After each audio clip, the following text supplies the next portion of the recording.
राधे राधे दोस्तों, आज मैं आपको एक बहुत अच्छी कहानी सुनाने वाली हूँ। अगर आपको मेरी कहानी अच्छी लगे तो मेरे चैनल को लाइक, सब्सक्राइब और शेयर ज़रूर करना। मेरा नाम रीमा है। मैं 25 साल की होने वाली थी, लेकिन मेरी शादी नहीं हो रही थी। जब भी रिश्ते वाले आते तो मेरा वजन देखकर मुझे रिजेक्ट कर देते। एक दिन मेरे घर के बाहर एक साधु महाराज आए।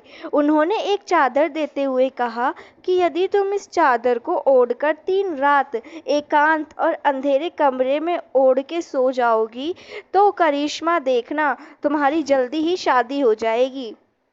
मैंने खुशी खुशी उनसे चादर ले ली, लेकिन मैं जब भी उस चादर को ओढ़ के सो जाती तो मुझे अजीब सा महसूस होता। चादर ओढ़ने के तीसरी सुबह जब आँख खुली तो मेरी जान निकल गई, क्योंकि मैं मेहमानों के सामने जाने के लिए तैयार हो रही थी। जब मैंने महसूस किया कि कोई मुझे घूर रहा है, मैंने जल्दी से इधर-उधर देखा और तो मुझे कोई भी दिखाई नहीं दिया। मैं फिर से बिज़ी हो गई, लेकिन मुझे ऐसा क्यों लग रहा था कि कोई मेरी हर हरकत पर नज़र रख रहा है। इस बार मैं आगे बढ़कर अपने कमरे में चली गई और अपनी खिड़की के सामने खड़ी हो गई। तभी मैंने 2 परछाइयों को भागते हुए देखा था, लेकिन वहाँ कौन था, वो दिखाई नहीं दिया। मेरे पूरे शरीर में सनसनी सी लहर दौड़ गई।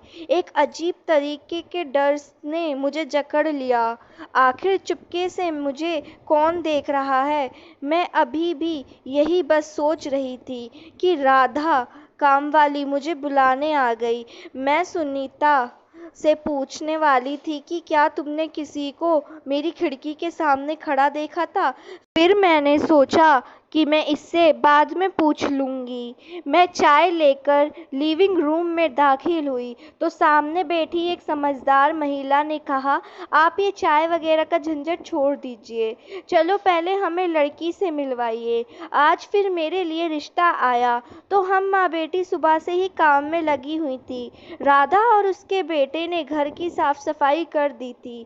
चाय आदि के लिए सामान हम माँ बेटी ने तैयार कर लिया था।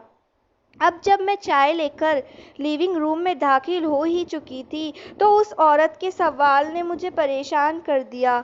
मेरी माँ ने भी डरते हुए मेरी ओर देखा और कहा, यह रीमा है, मेरी बच्ची।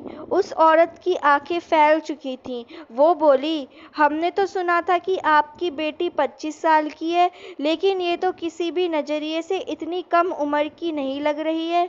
मेरा दिल 100 टुकड़ों में बट गया था। मैं चाय की ट्रे रखकर बाहर निकल गई। मेरी माँ ने कहा, उम्र तो 25 साल की ही है, लेकिन थोड़ा मोटापा है, इस वजह से। उस औरत ने कहा, अरे बहन, आजकल बहुत सारी आधुनिक मशीन आ गई हैं। अपनी बेटी को थोड़ी कसरत करने के लिए कहिए, डाइटिंग करवाइए। इस मोटापे के साथ कोई भी इसे अपनी बहू बनाने को तैयार नहीं होगा। मैं उस औरत का जवाब समझ गई थी, इसलिए मैं सब कुछ छोड़कर छत पर आकर बैठ गई थी। मेरी आंखों से आंसू बहने लगे थे। रिजेक्शन एक बहुत बड़ी पीड़ा है। यह एक व्यक्ति को अंदर से ख़त्म कर देती है। कैसा लगता है जब कोई व्यक्ति आपको नापसंद कर जाए, वो आपको ठुकरा कर चला जाए। पहले पहले तो हमें लगता था कि हमें ठुकराने वाले का दिमाग ही खराब है, उसके खास गुणों का नहीं, लेकिन दूसरे व्यक्ति के पास इतनी होशियारी ही नहीं कि वो हमें पसंद कर ले। लेकिन फिर जब ये अपमान बढ़ते जाता है तो दिल और दिमाग में दरार पैदा हो जाती है। धीरे धीरे हमारा दिल हर चीज़ से अलग हो जाता है। हमें अपने अस्तित्व से घृणा होने लगती है। आईना भी बुरा लगता है। मेरे मोटापे की वजह से हर रिश्ता मुझे रिजेक्ट करके चला जाता था।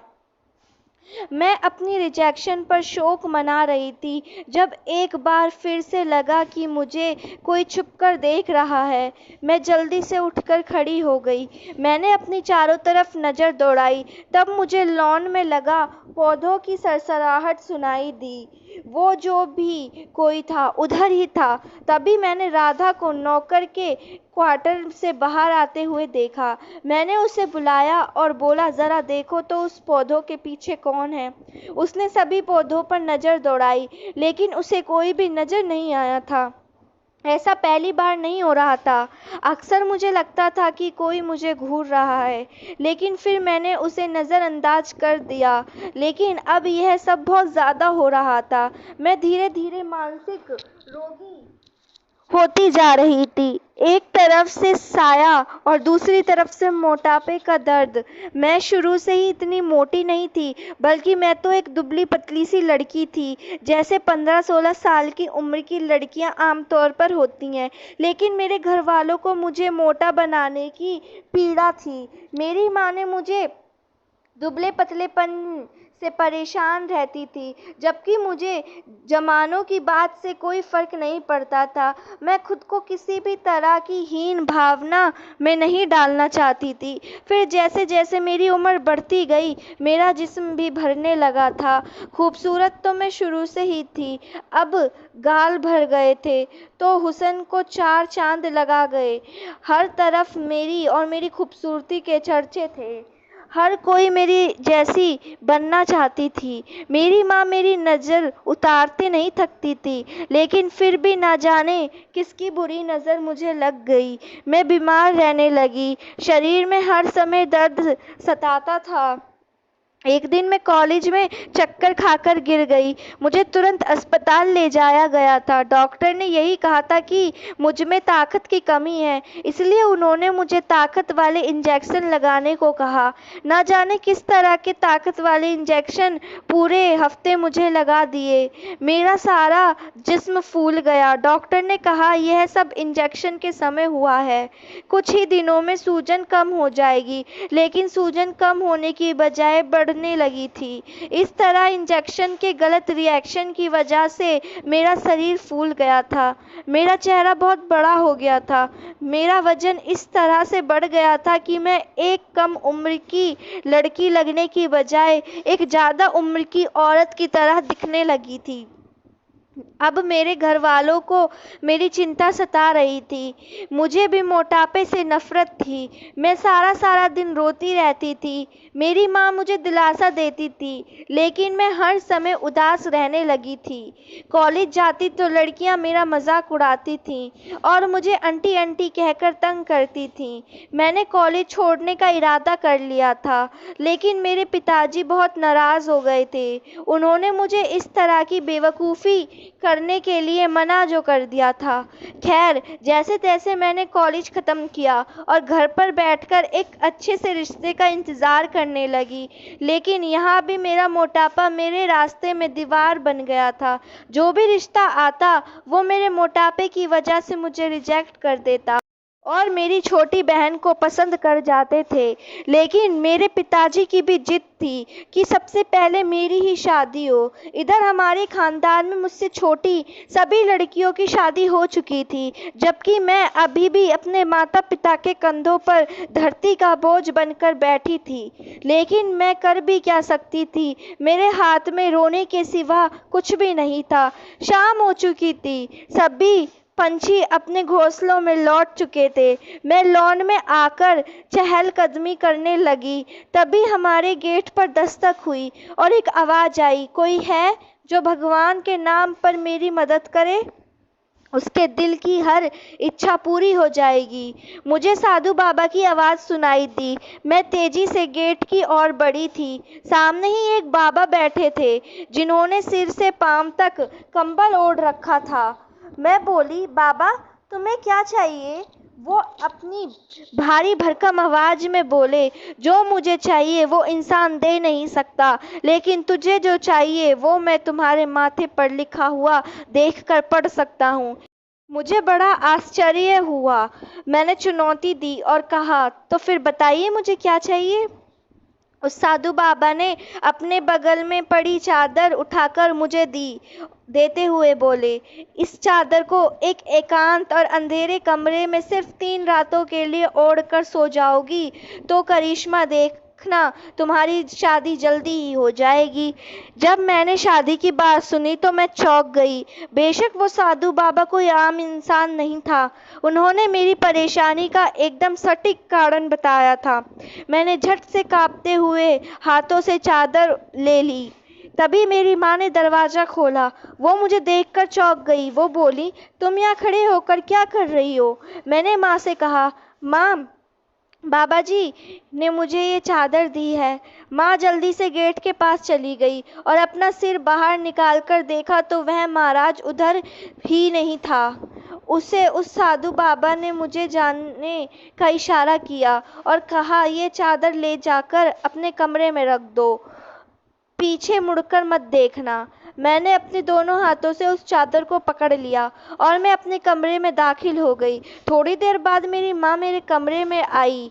वो बहुत खुश लग रही थी। वो बोली, रीमा, साधु बाबा ने मुझे बताया है कि आज से ही ठीक 3 दिन बाद जो भी पहला रिश्ता तुम्हारे लिए आएगा उसको स्वीकार करते ही आपके घर में खुशहाली ही आ जाएगी। लेकिन इस रिश्ते को नकार दिया तो हमसे सब कुछ छीन लिया जाएगा। हम सड़क पर आ जाएंगे बेटा। मैं परेशान हो गई थी, लेकिन माँ ने मुझे हौसला दिया और खास तकदी दी कि बेटा, रात के समय में इस चादर को जरूर ओढ़ लेना। माँ के जाने के बाद मैं उस कंबल को खोल के देखने लगी। वो काले रंग का एक गर्म कंबल था। जब रात हुई तो मैंने अपने कमरे की सारी बत्तियां बंद कर दी। मेरे कमरे में इतना अंधेरा हो गया था कि हाथ तक नहीं लगता था। मुझे डर भी लग रहा था, लेकिन शादी की सोचकर मैंने उस चादर को ओढ़ने की हिम्मत जुटाई थी। मैंने जैसे ही वो चादर ओढ़ ली, मुझे अजीब सी चुभन महसूस होने लगी। दूजी चाहत थी कि मैं अभी चादर उतारकर फेंक दूं। मैंने ऐसा हरगिज़ नहीं किया। मानो जैसे सारी रात कांटों पर सोती हुई गुजरी हो। सुबह माँ ने मुझसे पूछा, तुमने चादर ओढ़ी थी या नहीं?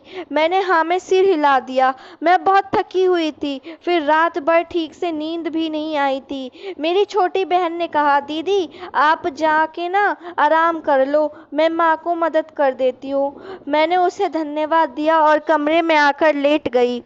उस साधु बाबा की बातें मेरे कानों में बार बार गूंज रही थी। मैंने अपनी शादी के बारे में सोचकर ही मुस्कुरा रही थी। मुझे इस बात की सबसे ज़्यादा खुशी थी कि कम से कम लोगों के तानों से तो मेरी जान छूट जाएगी ना। अगली रात मैंने फिर से हर तरफ अंधेरा कर दिया और चादर को ओढ़ लिया। वो चादर बहुत अजीब सी थी, चुभती हुई सी, बेसुकनी सी करने वाली। मैं दूसरी रात भी हिम्मत करके उस चादर को ओढ़कर सो गई। जब सुबह हुई तो मैं नाश्ते के लिए किचन में दाखिल हुई। मेरी माँ ने मेरे माथे को चूमा था और मुझे गले लगा लिया। माँ ने कहा, अब तुम हमारे घर में कुछ दिनों की मेहमान हो। तुम घर के किसी कामों को हाथ न लगाओगी। मैं मुस्कुरा दी थी। आज का दिन मेरे जीवन का सबसे यादगार दिन था। मेरी बहनें मेरा मजाक करती रही थी और चिढ़ा रही थी। माँ ने पिताजी को भी साधु बाबा के बारे में बताया था। दूसरा दिन तो चुटकियों में कट गया था। तीसरी रात को मैंने फिर से कमरे में अंधेरा करके उस चादर को ओढ़ लिया। आज की रात चादर ना तो चुभ रही थी और ना ही परेशान कर रही थी। आने वाले कल के बारे में सोच सोचकर मुझे अजीब सी खुशी महसूस हो रही थी। आने वाले खुशहाल दिनों के बारे में सोचने का एहसास ही नया था। लेकिन मुझे क्या पता था कि मुझे जैसा बदनसीब लोगों को खुशी रास नहीं आती। अगर मुझे इस बात का ज़रा भी पता होता कि मेरे साथ क्या होने वाला है तो मैं अपने आप को कहीं छिपा लेती। खैर, मैंने सुबह ही नहा धोकर नए कपड़े पहन लिए, बाल बनाए, हल्का फुल्का सा मेकअप किया था। मैं जानती थी कि मेरा किसी भी पर रिश्ता आ सकता है, इसलिए मुझे तैयार ही रहना था। जब मैं तैयार होकर कमरे से बाहर निकली तो पिताजी ने मुझे गले से लगा लिया और मुझे बहुत प्यार किया था। मेरी बहनें भी बहुत खुश थीं। वो आपसे यह तय कर रही थी कि रीमा दीदी को अपनी शादी में किस रंग की लहंगा पहनना है। फिर हम सब नाश्ते की टेबल पर बैठ चुके थे। मेरे कान बाहर उस गेट की तरफ लगी घंटी को ही देख रहे थे जहां मेरा रिश्ता आने वाला था। लेकिन तभी फिर एक अजीब सी बात हो गई। हम सबके सामने नाश्ता रखकर सुनीता जमीन पर बैठ गई। पिताजी परेशान हो गए। वो बोले, अरे सुनीता, बहुत चिंतित लग रही हो, तुम्हारी तबीयत तो ठीक है ना? सुनीता ने आंखों में आंसू भरकर कहा, साहब जी, छोटा मुंह बड़ी बात है, पर मैं क्या करूं। कल रात मैंने सपने में देखा कि मैं एक मंदिर की चौखट पर बैठी हूं। एक बुजुर्ग आदमी मेरे पास आकर रुक गया और बोला, कल सुबह तुम अपने रिधम के लिए ना रीमा का रिश्ता मांग लेना। अगर वो इनकार कर दें तो रीमा से सिर्फ चादर लेकर आना, और कहा कि अब तुम्हारी जिंदगी में इस चादर जैसी काली साया घुलकर मिल जाएगा। मैं नहीं जानती जी कौन सी चादर और कौन सी रिहाई।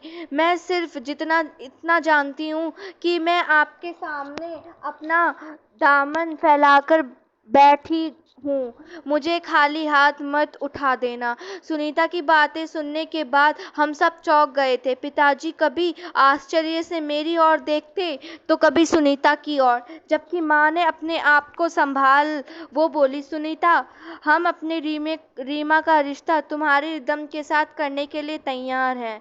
मैंने बड़ी अचरज से माँ की ओर देखा। पिताजी भी चुप रहे थे। मैं अचानक उठी और अपने पैर पटकते हुए बेड पर मुंह के बल गिर पड़ी। रिदम के साथ मेरा जोड़ा ही क्या था, हमारी कामवाली विधवा सुनीता का बेटा, जो कि हमारा माली था, मेरी शादी उससे कैसे हो सकती है। माना कि बचपन में हम दोनों में काफ़ी गहरी दोस्ती थी, हम एक साथ खेलते थे, लेकिन बचपन तो गुजर चुका है और अब जमाना कुछ और है।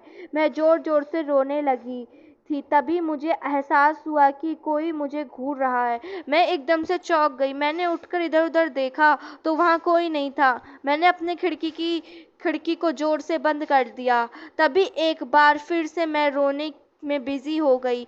4-5 घंटे में यूं ही रोती रही। तभी काफी देर के बाद मेरे कमरे पर दस्तक देकर मेरे पिताजी और मेरी माँ कमरे में दाखिल हो चुके थे।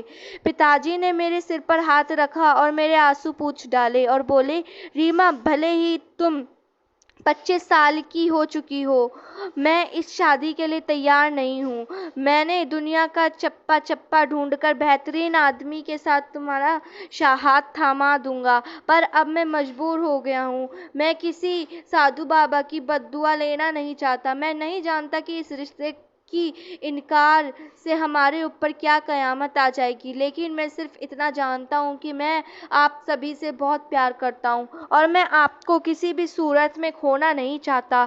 3 दिन के बाद तुम्हारी रिदम के साथ शादी कर देंगे। पिताजी तो कमरे से चले गए, लेकिन मेरी माँ बहुत देर तक मेरे पास में ही बैठी थी और मुझे हर तरीके से समझा रही थी। वह मुझे हर मुश्किल में और मेरे मना करने पर भी मुझे उस शादी के लिए करने के लिए कह रहे थे। हमारे घर में 3 दिन तक शोक चला। मेरी बहनें मुझसे नजरें मिलाने से बच रही थी। मैंने भी अपने आप को अपने कमरे तक ही सीमित कर लिया था।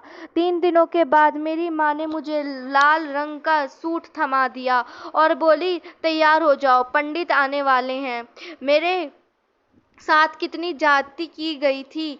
लहंगा पहनाने के अरमान दिल में ही रह गए। मैंने अपनी माँ के आदेश का पालन किया और तैयार होकर लुहाजे में चली आई। मेरी शादी कर दी गई और मैं इस तरह अपना घर छोड़कर अपने ही घर के सर्वेंट क्वार्टर रूम में आ गई थी। मेरा जी चाह रहा था कि मैं पंखे से लटक कर अपनी जान दे दूं। अपने मोटापे को आग लगा दूं। ना मैं मोटी होती और ना ही मेरा रिश्ता अपने नौकर के साथ होता। खैर, सुनीता मुझे रिदम के कमरे में बिठाकर बाहर चली गई। कुछ ही देर बाद रिदम कमरे में दाखिल हो चुका था। मैंने घूंघट वगैरह करना जरूरी नहीं समझा था। मैं रिदम की तरफ देख रही थी। वो थोड़ा परेशान सा हो गया था। वो मेरे पास बैठने ही वाला था कि मैं चिल्लाई, खबरदार, सुनीता ने तुम्हारा रिश्ता फर्श पर बैठकर मांगा था। ऐसा लगता है उसे मालकिनों से बात करने की तमीज है। लेकिन तुम्हें क्या, उसने तुम्हें कुछ भी नहीं सिखाया? रिदम मुस्कुरा दिया। मैंने उसका चेहरा बहुत ध्यान से देखा था। वह अच्छे कपड़े पहने हुआ था। निसंदेह वो एक सुंदर लड़का था। लेकिन था तो वो हमारा नौकर ही ना। पर मैं मेरे सामने बिस्तर पर बैठ गया और बोला, तुम मेरी मालकिन नहीं हो। मैं तुम्हारे पिताजी का नौकर हूँ, तुम्हारा नहीं। मैं उनसे पगार लेता हूँ, तुमसे नहीं। मैं उसकी बातें सुनकर आग बबूला हो गई थी। मैं बोली, वाह, हमारे टुकड़ों पे पलने वाला आदमी आज हम ही से जुबान लड़ा रहा है। निकल जाओ इस कमरे से। तुम्हें ये शोभा नहीं देता कि तुम एक मालकिन के साथ एक कमरे में रहो।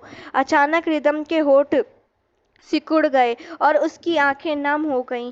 वो बोला, तुम तो ऐसे बिल्कुल नहीं थी। तुम बहुत बदल गई हो। आंखों में आंसू लिए रिदम चला गया। रिदम के जाने के बाद मैं उठी और कमरा बंद करके आराम से सो गई। जब सुबह हुई तो मैं उठी और सीधा अपने घर चली गई। पिताजी मुझे देखकर हैरान रह गए।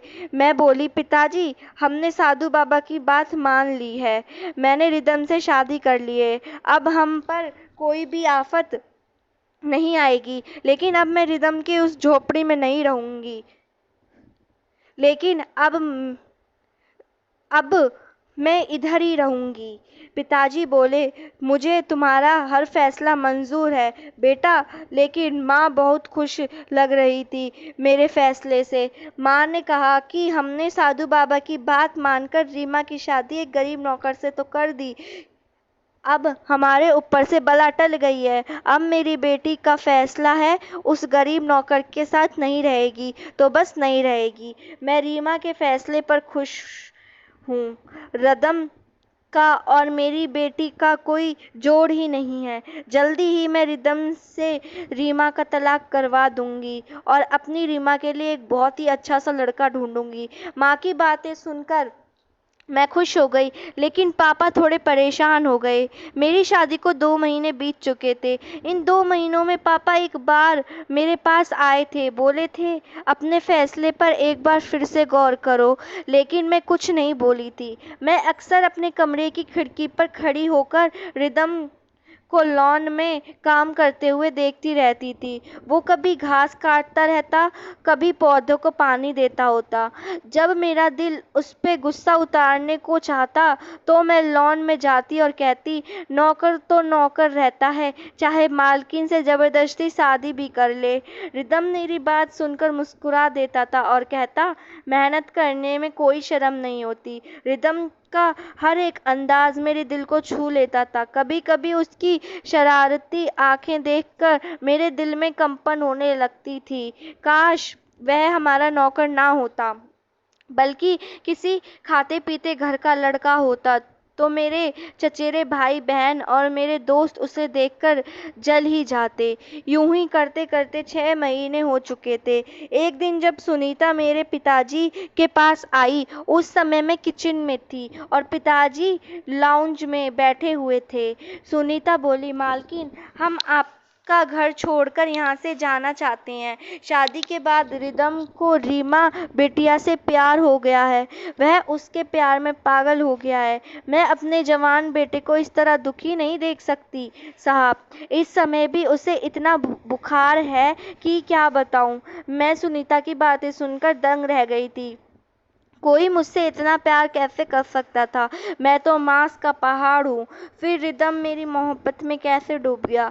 सुनीता की बातें मेरे कानों में गूंजती रहती थीं। जब रात हुई तो मैंने सोने के लिए बिस्तर पर लेट गई, लेकिन आज मेरी आंखों में नींद कोसों दूर थी।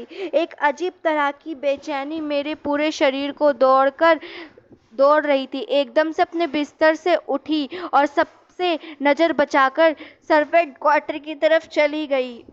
सुनीता के क्वार्टर का दरवाज़ा खुल गया था। मैं दबे कदमों के साथ आगे बढ़ रही थी। मैं वहाँ सिर्फ रिदम को देखने गई थी। मैं देखना चाहती थी कि जो सुनीता ने कहा है उसमें कितनी सच्चाई है। मैं आगे बढ़ती गई, तभी रिदम की मधुर आवाज़ मेरे कानों में पड़ी तो मैं रुक गई। वह अपनी माँ से बोल रहा था, माँ, मैं तो सोचता था कि मेरी मेहनत मजदूरी करके अपना कमाने और खाने में कोई शर्म नहीं होती, लेकिन ये अमीर लोग अपने नौकरों को अपने पैरों की जूती समझते हैं। माँ, तुमने मुझे कितना समझाया था कि इतने ऊंचे ऊंचे सपने मत देख। रीमा तुझको कभी नहीं मिल सकती है, लेकिन मैं भी क्या करता माँ। वो मेरे बचपन का प्यार थी, लेकिन मैं उससे प्यार को पाने के बारे में सोच भी नहीं रहा था। रीमा के प्यार को अपने दिल के अंदर कहीं दफन कर लेता, लेकिन आपने कहा था कि रीमा की माँ उसका रिश्ता नहीं होने देगी। वो पूरी ज़िंदगी रीमा को घर पर बिठाकर रखेगी। रिदम की बातें सुनने के बाद मुझे आश्चर्य हुआ। फिर सुनीता ने कहा, हाँ हाँ रिदम, मैंने सच ही तो कहा था। तुम जानते हो, रीमा 2 महीने की थी जब उसकी माँ गुजर गई थी। फिर मैंने ही तो उसकी देखभाल की थी। मैं तुम दोनों को बहुत चाहती थी, तुम्हें और रीमा को। एक ही बर्तन में खाना खिलाती थी, तुम्हारे पालने में उसे सुला देती थी। फिर बड़े साहब ने दूसरी शादी की, और ये नहीं मैम साहब, गरीब और लाचारी घराने की थी। इसका बस नहीं चलता था कि रातों रात हर चीज को अपने कब्जे में कर सके। ये रीमा के साथ ही अच्छा सलूक नहीं करती थी। फिर इसके खुद के बच्चे हुए। इसकी बेटियां ठीक ठाक रंग रूप की थी, जबकि रीमा तो चौ चांद की तरह थी। बेटा, मैम साहब ने जानबूझकर उसकी सुंदरता को खराब करने के लिए रीमा को मोटापे के इंजेक्शन दिए, ताकि इसकी शादी ना हो। ना तो शादी होगी और ना ही जायदाद का हिस्सा उसे देना पड़ेगा। सुनीता की बातें सुनकर मैं चक्कर खा गई थी। मैं अपने पैरों पर खड़ी नहीं हो पा रही थी। मैं उधर ही जमीन पर बैठ गई थी। रिदम बोला, माँ, मैं पौधों के पीछे छुप छुप कर रीमा को देखा करता था। वो हर समय रोती रहती थी।